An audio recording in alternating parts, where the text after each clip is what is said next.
Eskom sees municipal debt standing at almost 50 billion rands nationwide at the moment as embattled municipalities and consumers struggle to keep up with their accounts. In the Free State, 60 municipalities alone owe the power utility over 17 billion rand. The embattled Maluti-A-Phofung tops a list of defaulters with just over 6 billion rands of debt. The power utility is on its knees. Debt by municipalities, ailing infrastructure and poor maintenance are among the reasons cited for the utility's struggle to meet electricity demand. This year alone, Eskom has implemented power cuts on more than 100 days. It has 400 billion rand of debt that it cannot service and relies on annual bailouts from the National Treasury. Eskom has also applied to the National Energy Regulator of South Africa to hike tariffs by 32% on the 1st of April next year. Consumers say this will suffocate them even more. Well, currently, the entire country is experiencing feats of load shedding. So now, if they are increasing the tariffs on electricity, unfortunately, we are receiving less electricity as it is. So now that you tell me that this is happening, I feel that it's an unfortunate something. I don't feel like we should be able to pay this. Very bad. Like presently, I'm spending something like 1.5 per month for electricity. So immediately they increase it more, then it would be a problem, meaning I'm not going to leave. That's my opinion. Municipalities such as the financially embattled Maluti-A-Phofung are not making the job any easier for Eskom. The municipality struggled to manage its electricity grid for years and is in the process of signing back power supply to Eskom.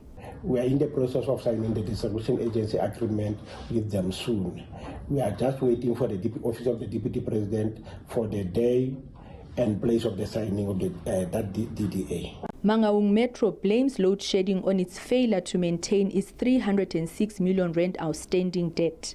The Metro says it is forced to spend money that was not in the budget to repair infrastructure that gets damaged when there is load shedding. I must indicate that there are other issues that are underlying.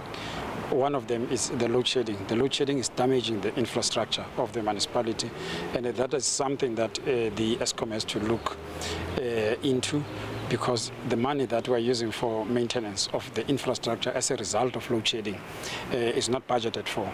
Eskom in the Free State reports that Metsimaholo municipality is the only authority in the province that maintains a zero balance, whilst the Tsoto municipality continues to honor its current account. The power utility says municipal debt puts an immense burden on Eskom revenue streams, which negatively affects service delivery. The country's real gross domestic product dropped by 0.7% in the second quarter of 2022. Statistics South Africa attributes this to the devastating floods in KwaZulu-Natal and load shedding. Kamogelo Siekwi, SABC News, Bloemfontein. Let's speak now to Wayne Duvenhage. He's the CEO of the South African Anti-Corruption Civil Movement Organization, Undoing Tax Abuse. A very good evening to you, Wayne. Thank you so much for speaking to us. So, as we mentioned earlier on in the year, the Deputy President actually warned that total debt owed to Eskom by municipalities surged by nearly 5 billion in 4 months up to July. That's quite a lot of money. Is it getting even worse? Yes, it is, and it's a sad situation. And in the Free State, particularly, they're the biggest culprits. I mean, they've got about 5% of the country's population, and yet they have the biggest debt, 35% of Eskom's debt. They're just not paying. These are badly run municipalities, and it's a vicious cycle, because if they don't collect debt from their residents, and many municipalities struggle with that. They have debt collection of only 60% ratio in many of these municipalities. They get into this downward spiral. But what they continue to do is pay themselves lovely salaries. So you see their salary costs with councillors and consultants going up by 146% in the last 9 years, when inflation compounded is around about 55%. So you get this problem of throwing people into the mix, into the problem. Consultants come in to try and fix it because the people who are supposed to do the job aren't doing it. Then there's nothing left to settle on maintenance. And so their debtors start to pile up, their creditors, and that is where Eskom is now frustrated, as are the water suppliers, by the way. So it's a vicious cycle, and unless they fix the competence in these municipalities, get good fiscal hygiene and management in place, we will continue to see these municipalities spiral downwards. Eskom's got a choice here, and we believe they should take over the running of the electricity in those towns, cut the municipality out. They can go to court and get that done.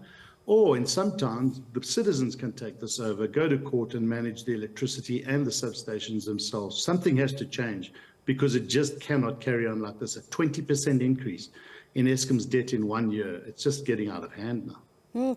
And speaking of getting out of hand, we mentioned that one municipality in the Free State alone owes about 6 billion. So it's being fingered as amongst the worst in terms of defaulting. What are the main causes of this trend? Nationwide, we're particularly focusing on the Free State. Well, it is around fiscal and financial hygiene and management of one's finances. This wasn't a problem 10, 12, 15 years ago. Municipalities were settling their debt. They were covering their costs. And if you look at the municipalities' income, it has increased over the last 10 years by 103%. As I said earlier, inflation over that period has been about 5.5%. So they're getting more and more revenue out of residents. Residents can't afford it, so the debt ratio goes up. They just can't pay. The systems that they have to manage the debt, they don't know who owes them money. So when you can't go after your debtors, the people that owe you money in town, that's when other people everybody just stops paying, because they know that the municipality can't come after them. So it is really around financial management, really good financial management. I was speaking to a municipal manager the other day, and they didn't have a manager in charge of a department that collects debt from their residents. And how do you manage? I mean, when we run businesses, that is one of the critical components. So they have a 40% failure in collecting debt money. So now they stop paying Eskom. Eskom cuts the lights. It just becomes a vicious cycle. But I can assure you one thing: they're paying all their councillors their salaries, they get their bonuses, they get their increases, and their consultants. And that's what's wrong. There's no accountability. This is the biggest cause of the failure of municipalities, and Eskom is suffering. The bulk water suppliers are suffering. As I said, it's just becoming a spiral. Do you think that progress can be made by fast-tracking municipalities' procurement of power from private players? Will it help just also alleviate some of the pressure on Eskom, including the fact that a municipality can now go out on a tender to invite investors to invest in power generation to meet the consumers' needs? Yeah, it is a solution, but nobody's going to invest in direct power unless they take over the management of the revenue of that. So I don't think anybody's going to put up a power plant or provide electricity and other means to a town. Let's take that for an example. If they know that the payment ratios are going to be as devastating as they are. So what could happen is that private finance could come along and bring carbon credits to offset some of the costs and provide electricity to the town. But the arrangement with the municipality will be the substations, the distribution networks in that town, and all the collections will be run by the private company and not the municipality. Now, municipalities don't like that because they make a fat profit out of electricity. So they're going to have to start learning to cut their cloth, release some of those revenues that come in, because they're not managing it properly. So that is a potential solution, but it's going to have to be a very different business model for municipalities going forward if they do that. So while successful debt recovery from municipalities could help Eskom reach its savings target, I believe that's 61.8 billion rand by 2023. Will these savings necessarily reduce electricity tariff increases, though? No, we don't think so. The tariff hikes are going to continue. Eskom is in a dire situation from its own debt, which has gone up from about 40 billion rand back in 2007 to 400 billion rand. They have a big problem, and they've got an aging fleet to maintain. So I don't think any of that savings is going to be passed on. It might reduce the increases over time. But I think we need to have a hard look at what is COGTA doing in these provinces at national. What are they really doing about curbing the costs of local government on society and making sure that they settle their debt. That's where they've been failing. And just 2 weeks ago, there was a summit on local government. And these issues are not being addressed. These serious issues around accountability, consequence management, competence, and financial hygiene. They talk about it, there's a lot of talk, but I haven't seen one MEC, I haven't seen one municipal manager or accounting officer being held accountable for the type of problems we have now. I mean, there's a bill that was approved just a short while ago to professionalize the local government sector.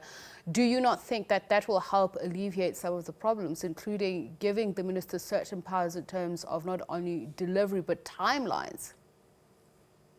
Yeah, look, they've had these powers. They've had oversight powers for a long time. I'll give you an example. In the Eastern Cape, the citizens won a case against the council in Makhanda, and the MEC of OUTA ran to the defense of the council instead of running to the defense of the citizens to say, well done for taking your council in court.